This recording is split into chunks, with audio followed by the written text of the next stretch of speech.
बरखा अब्दुल कादिर जी report मुताबिक कंबर अवामी फोरम तरफ़ां बिजली जी गैर एलानिया लोड शेडिंग ट्रांसफार्मर 11,000 वोल्टेज जो तारूं लाहिण समेत शहरनि मथां बिला जवाब एफआईआर दाख़िल करण ख़िलाफ़ अॼु ॿिए ॾींहुं बि कंबर क्रिकेट ग्राउंड खां सरदार मोहम्मद अली खान हकड़ो जी अॻुवाणी में समें शहरनि हथनि में पेनाफ्लेक्स सेप्को एक्सियन जो पुतलो खणी रैली कढी वई, जेका शहर जे मुख़्तलिफ़ रोडनि रस्तनि खां थींदी वापडा अमले ख़िलाफ़ सख़्त नारेबाज़ी कंदे भुटो चौक ते एहतिजाजी मुज़ाहिरो करे धरणो हंयो वियो। उन मौक़े ते सरदार मोहम्मद अली खान हकड़ो, हफीद हकड़ो, अयाज जमाली चांडियो, अयाज जमाल चांडियो, कामरेड अयास बुर्रो, मुख़्तलिफ़ सियासी समाजी मकतब ऐं फ़िक्र ऐं तंज़ीमुनि जे अॻवान सिविल सोसाइटी शहरनि समेत ॿियनि अॻवाननि ॿुधायो त सेप्को अमलदारनि शहर जे नाइंसाफ़ियुनि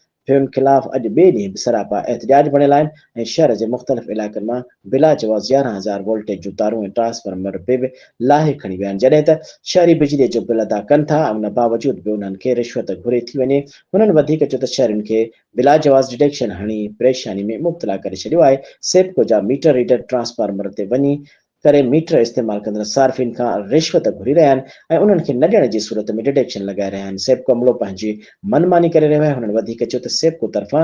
जारी कयल लोड शेडिंग शेड्यूल ते बि अमल नथो कयो वञे। अञा ताईं लोड शेडिंग में ट्रिपिंग कई पई वञे। हुननि आला अख़्तियारनि खां मुतालिबो कयो त शहर जी बिजली बहाल करे शहरनि खे परेशानी खां बचायो वञे, न त ॿी सूरत में एहतिजाज जो दाइरो वसी करे सेप्को अमलदारनि जी नाअहली ऐं मुबैना करप्शन ऐं नाइंसाफ़ियुनि ख़िलाफ़ मुकमल शटर बंदार फीठा रोक हड़ताल करे जो ऐलान करे सेप्को जे नाजाइज़नि ख़िलाफ़ तहरीक हलाइण जो ऐलान कयो वेंदो।